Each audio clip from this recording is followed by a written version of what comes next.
प्रभात देहरादून से हमारे साथ जुड़ गए हैं सुनील। जिस तरह से देवस्थानम बोर्ड और सरकार ने ये कहा था कि चारधाम यात्रा की जल्द ही शुरुआत कर दी जाएगी, डीएम को ये सारी चीजें भेज दी भी गई थी कि वो तमाम जिलों को देखे कि कौन कौन से जिले यहां पर आकर जो चारों धाम है उसमें पूजन अर्चन कर सकते हैं वहां के लोग। लेकिन अब जो चारों धाम के जो पंडित पुरोहित हैं वो ही इसका विरोध कर रहे हैं। किस तरह से इसको देखा जा रहा है?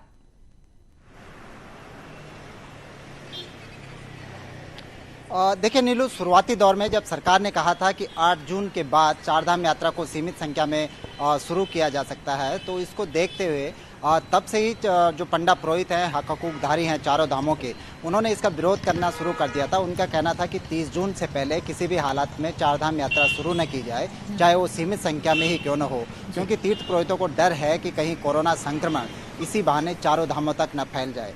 इसके बाद सरकार ने ये निर्णय लिया कि देवस्थानम बोर्ड, जिसके ऊपर चारों धामों की जिम्मेदारी है, देवस्थानम बोर्ड पंडा पुरोहितों से, स्थानीय हक हकूकधारियों से, स्थानीय लोगों से बातचीत करे और उनकी राय के आधार पर तय करे कि चारधाम यात्रा किस मात्रा में खोली जाए और कब से शुरू की जाए।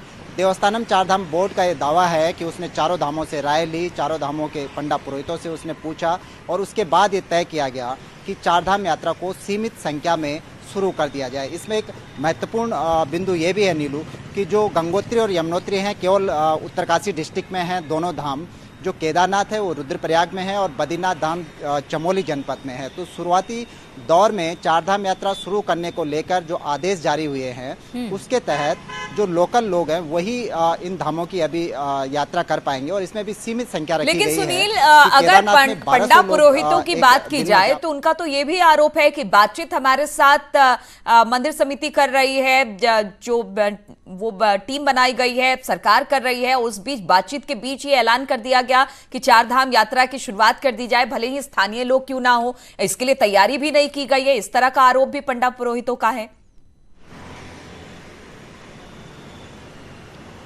बिल्कुल, पंडा पुरोहितों का कहना है कि सरकार अपना पहले ही मन बना चुकी थी कि उसको किस तरह से चारधाम यात्रा शुरू करनी है। सिर्फ एक सिगुपा छोड़ा गया कि पंडा पुरोहितों की राय ली जाए, तीर्थ चार धामों में जो तीर्थ पुरोहित हैं, हक हकूकधारी हैं, उनकी राय ली जाए। ये हक हकूकधारियों का कहना है।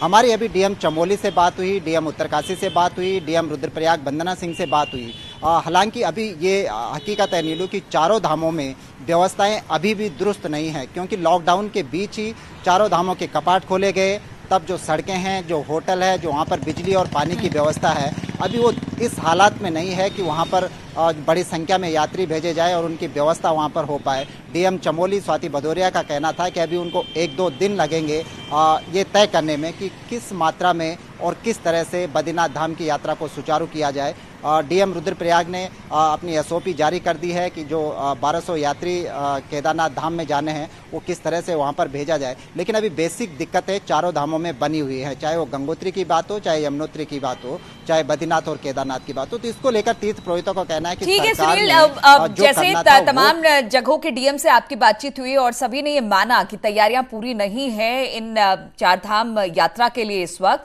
लेकिन अब जबकि पंडा पुरोहित हैं, जो चाहे वो गंगोत्री को हो, यमुनोत्री के हो, केदारनाथ, बद्रीनाथ, तमाम जगहों के, अब जब इसका विरोध कर रहे हैं तो क्या हम ये माने कि इस विरोध के बाद जो यात्रा की शुरुआत की बात देवस्थानम बोर्ड और सरकार कर रही है वो शायद आगे की तरफ टल जाए ये विरोध को देखते हुए, या फिर अपने ही हिसाब से सरकार और देवस्थानम बोर्ड जिस तारीख को उन्होंने तय किया है उसी हिसाब से वो शुरू कर देंगी यात्रा?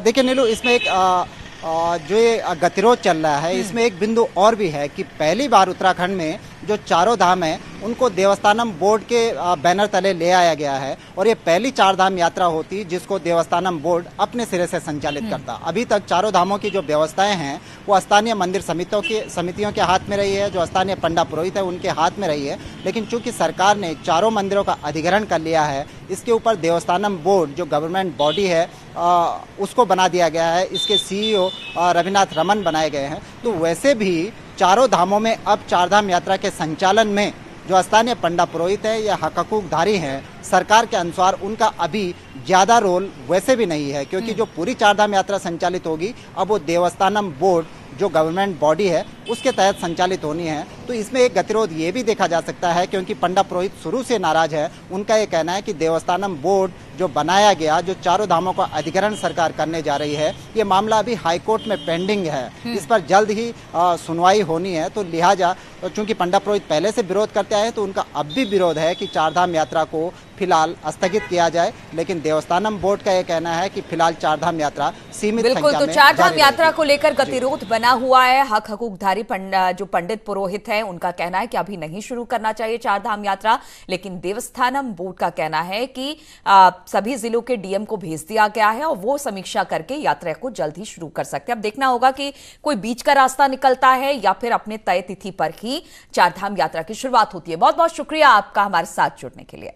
और इससे पहले उत्तराखंड के लोगों के लिए चारधाम यात्रा की शुरुआत का आदेश जारी हुआ था, जिसके बाद राज्य के लोग चारों धामों में जाकर दर्शन कर सकेंगे।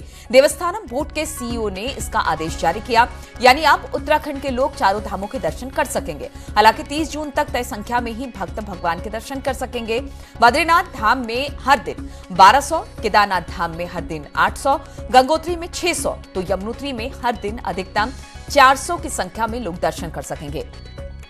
हालांकि दूसरे राज्यों से लोगों के आने पर और दूसरे राज्यों के दर्शन पर पूरी तरह से रोक होगी। साथ ही ये गाइडलाइंस फिलहाल 30 जून तक ही लागू होगी। इसके बाद नई गाइडलाइंस आएगी।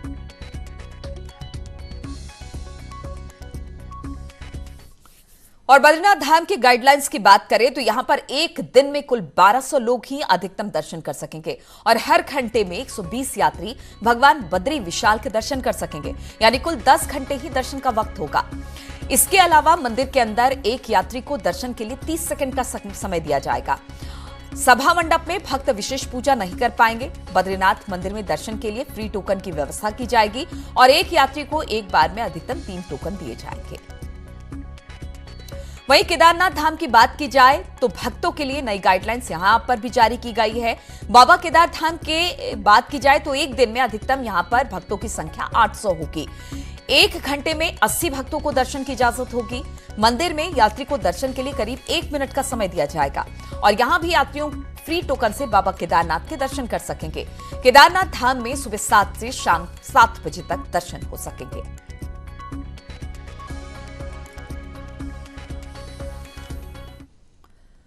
और इसी बीच केदारनाथ धाम से जुड़ी बड़ी खबर भी आ रही है। प्रधानमंत्री नरेंद्र मोदी केदारनाथ धाम के कामों की अब से कुछ देर बाद सुबह 11 बजे वीडियो कॉन्फ्रेंसिंग के जरिए समीक्षा करेंगे और इस समीक्षा बैठक में सीएम त्रिवेंद्र रावत सचिवालय से इस कॉन्फ्रेंस में शामिल होंगे, जबकि कामों का ब्यौरा दिखाने के लिए राज्य के मुख्य सचिव उत्पल कुमार सिंह प्रेजेंटेशन देंगे।